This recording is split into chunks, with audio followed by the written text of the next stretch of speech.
जय माता दी। राधे राधे एवरीवन। आप सभी को नवरात्रि की बहुत बहुत बधाइयाँ। फ्रेंड्स, आज की वीडियो में हम जानेंगे कि नवरात्रि में हम माता रानी को भोग कैसे लगाते हैं, यानी नवरात्रि का हवन हम कैसे करते हैं। तो देखिए, नवरात्रि में जो भोग लगाया जाता है वो अग्नि पर भोग लगाया जाता है, और शास्त्रों के अनुसार जब हम अग्नि में भोग समर्पित करते हैं तो वो भोग सीधा देवी देवताओं तक पहुंच जाता है। तो इसलिए नवरात्रि के पूरे 9 दिन सुबह के समय जो भोग लगाते हैं वो अग्नि में भोग लगाते हैं, और इसे छोटा सा हवन कहते हैं। हवन का नाम सुनते हैं हम लोग सोचते हैं कि बहुत ज्यादा कोई बड़ी प्रक्रिया होगी, लेकिन ऐसा कुछ भी नहीं है। बहुत आसानी से सिर्फ हमें अग्नि में भोग समर्पित करना होता है। तो देखिए, इसके लिए हम क्या करेंगे, कोई भी आप मिट्टी का पात्र ले लीजिएगा, इसमें हम हवन करेंगे। और हवन के लिए हमें गाय के गोबर से बने हुए उपले चाहिए होंगे। ये आपको पूजा की सामग्री के साथ बहुत आसानी से मिल जाएंगे। इस उपले को हम जला लेंगे। तो पहले इस उपले को हमें अच्छे से जला लेना है।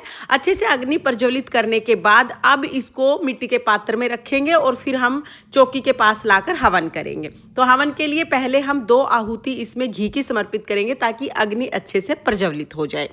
उसके बाद लौंग का जोड़ा हमें चढ़ाना है। 2 लौंग एक साथ चढ़ानी है। लौंग साबुत होनी चाहिए, फूल सहित होनी चाहिए। लौंग को थोड़ा घी में डिप करके और ये लौंग हम जय माता दी बोलते हुए चढ़ा देंगे। एक जोड़ा चढ़ा दिया, फिर हमें दूसरा जोड़ा चढ़ाना है। 2 जोड़े हमें चढ़ाने हैं। इसी तरह से घर में जितने सदस्य हैं सबके नाम के लौंग के जोड़े आप जरूर चढ़ाएं। उसके बाद जो भी आपने प्रसाद चढ़ाया, जैसे मिश्री, पताशा, चीनी, जो भी मीठा प्रसाद चढ़ाया है वो भोग में समर्पित कर देंगे। अगर आपने पंचमेवे चढ़ाए हैं तो पंचमेवे भी हम भोग में समर्पित करेंगे। तो थोड़ा भोग हम जरूर अग्नि में समर्पित कर देंगे। इसके साथ ही देखिए, जो पान चढ़ाया जाता है, पान भी हम हवन में ही समर्पित कर देते हैं। तो जो पान का पत्ता हमने लिया है इसको हम फोल्ड करेंगे और इसके अंदर जो लौंग है ना, लौंग को ऊपर हम अटका देंगे तो बिल्कुल बीड़ा बन जाएगा। तो इस तरह से देखिए, इसको हम फोल्ड कर लेंगे।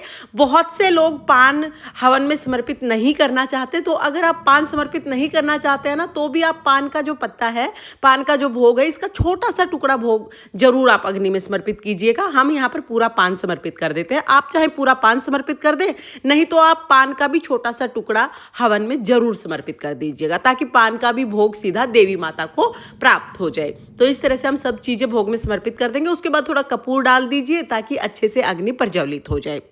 इस तरह से हम हवन करेंगे। नॉर्मली सिर्फ इतना ही हवन किया जाता है, सब घरों में इतना ही हवन होता है। सुबह के समय ये हवन हमें करना है। सुबह के समय इस तरह भोग समर्पित करके उसके बाद हाथ में थोड़ा सा जल लेंगे और हवन के ऊपर से 2 बार वार के हाथ जोड़ लेंगे। थोड़ा सा जल लेना है, दिए से बचाना है जल को। बस हवन के ऊपर से 2 बार वार देंगे, या आप चाहे तो पूरी चौकी के ऊपर से भी 2 बार वार सकते हैं। वार के हाथ जोड़ लेंगे। इस तरह से हवन हो जाएगा। इसी तरह से भोग लगाना है। सुबह के समय भोग लगाना है, शाम के समय हम नॉर्मल आरती कर लेते हैं। तो इस तरह से नवरात्रि में सुबह के समय हमें माता रानी को अग्नि में ही भोग समर्पित करना है। और देखिए, अगर किसी कारण से आपके पास गाय के गोबर से बना हुआ उपला नहीं है, या आपके पास इतना समय नहीं है कि आप उपले को जला पाएं, तो आप कपूर से भी अग्नि प्रज्वलित कर सकते हैं। कपूर जलाकर भी आप इसी तरह से लौंग और जो पताशा या जो भी मीठा आपने समर्पित किया है, चीनी, मिश्री, उसका भोग लगा सकते हैं। कपूर जला के अग्नि में भोग समर्पित करें, लेकिन अग्नि में भोग जरूर समर्पित कीजिएगा। सब लोगों को बहुत ज्यादा कंफ्यूजन है कि शाम के समय हमें हवन करना है या नहीं करना है। देखिए, सुबह के समय अग्नि में भोग समर्पित करना जरूरी होता है, तो सुबह आप जरूर करें। शाम को जरूरी नहीं होता है। शाम को आप सिर्फ आरती करके और भोग रख सकते हैं चौकी पर। भोग ऐसे सिंपल समर्पित कर सकते हैं। बाकी आप चाहे तो आप दोनों टाइम हवन कर लीजिए, वो आपकी मर्जी और आपकी श्रद्धा पर डिपेंड करता है। तो फ्रेंड्स, नवरात्रि में हवन करने की ये सरल विधि आपको कैसी लगी, कमेंट करके जरूर बताना। और अगर ये वीडियो आपको पसंद आया हो, वीडियो आपके लिए थोड़ा बहुत भी यूजफुल हो, तो प्लीज वीडियो को लाइक कर देना।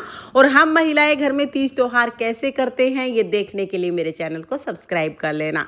फिर मिलेंगे किसी और वीडियो के साथ। तब तक के लिए जय माता दी। राधे राधे।